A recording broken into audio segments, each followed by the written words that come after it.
نحمدہ ونصلی علی رسولہ الکریم اما بعد فاعوذ باللہ من الشیطان الرجیم بسم اللہ الرحمن الرحیم وللہ علی الناس حج البیت من استطاع الیہ سبیلا صدق اللہ العظیم۔ محترم حضرات،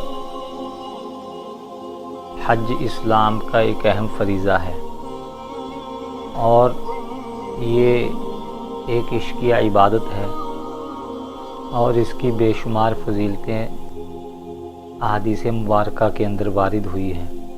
چنانچہ ایک حدیث پاک کے اندر آتا ہے کہ اللہ تعالیٰ حج کرنے والے کو گناہوں سے اس طرح پاک صاف کر دیتے ہیں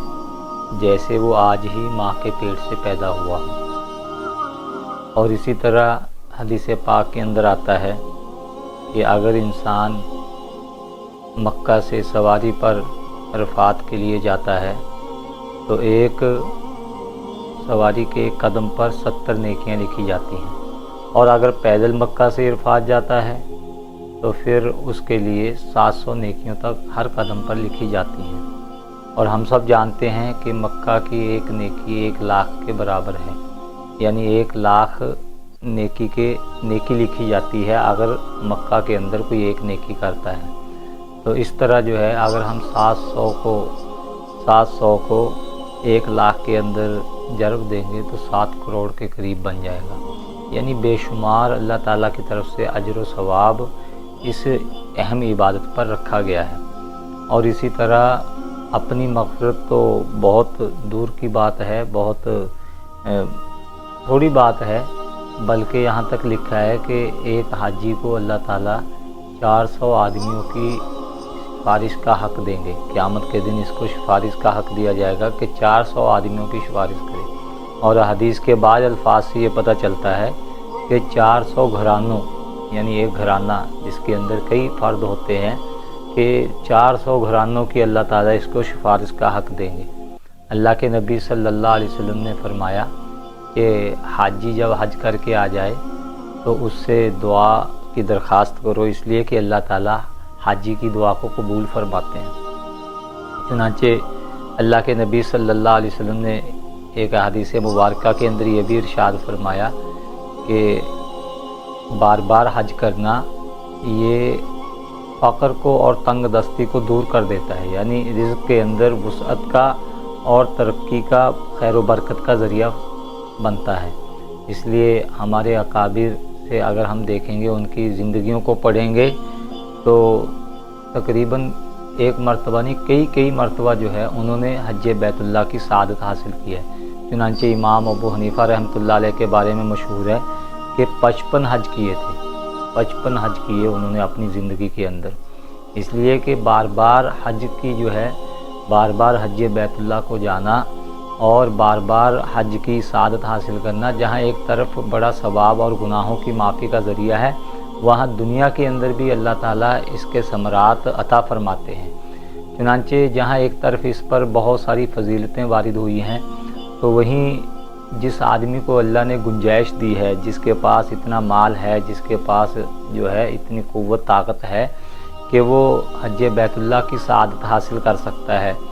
اور حج بیت اللہ ادا کر سکتا ہے، پھر اس کے باوجود اپنی لاپرواہی سے اور جو ہے اسی طرح کوتاہی سے اور بے رغبتی کی وجہ سے جو ہے اگر وہ حج بیت اللہ کی سعادت حاصل نہیں کرتا، طاقت اور قدرت ہونے کے باوجود، تو اللہ کے نبی صلی اللہ علیہ وسلم نے اس پر بڑی سخت وعید ارشاد فرمائی ہے۔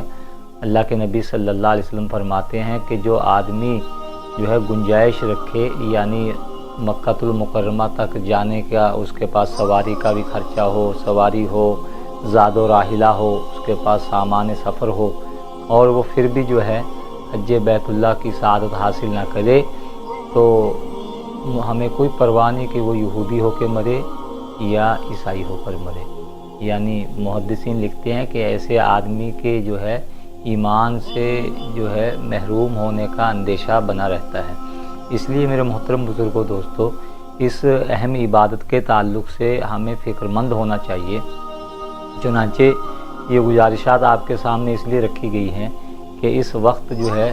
حج 2024 کے لیے جو ہے درخواستیں جمع کرنے کا وقت چل رہا ہے۔ چنانچہ اگر ہم بات کریں تو پہلے 31 دسمبر تک موقع دیا گیا تھا، لیکن اس وقت بہت سے لوگ جو ہے بہت کم جو ہے درخواستیں آئی تھی، تو اس لیے حج کمیٹی آف انڈیا نے جو ہے اب یہ درخواستوں کی تاریخ بڑھا کر 15 جنوری تک کر دیا ہے۔ چنانچہ 15 جنوری تک اگر کوئی ساتھی چاہیں تو ان کو جو ہے اپنی درخواستیں جمع کرنی چاہیے۔ البتہ ہماری دوسرے احباب سے بھی درخواست ہے کہ اگر جو ہے خود اتنی گنجائش نہیں ہے کہ ہم حج کو جائیں تو اپنے احباب کے اندر اس بات کو چلائیں، دوسروں کو اس بات پر آمادہ کریں، لوگوں کے اندر بیداری لائیں اس کے تعلق سے کہ جن کے پاس مال ہے وہ ضرور حج بیت اللہ کی سعادت حاصل کرے۔ آج الحمدللہ فراوانی ہے، اللہ تعالیٰ نے بہت سے افراد کو مال دیا ہے، لیکن بدقسمتی سے ہمارا مال جو ہے وہ لہو و لعب کے اندر، شادی بیاہ کے اندر، بہت سی غیر ضروری چیزوں کے اندر خرچ ہو رہا ہے، جہاں خرچ کرنے کی جو ہے ممانعت بھی آئی ہے، اور وہاں خرچ کرنے کے اوپر اللہ تعالیٰ کی طرف سے جو ہے سزا بھی ہے۔ چنانچہ اپنے مال کو، اپنے پیسے کو جو ہے ادھر سے بچا کر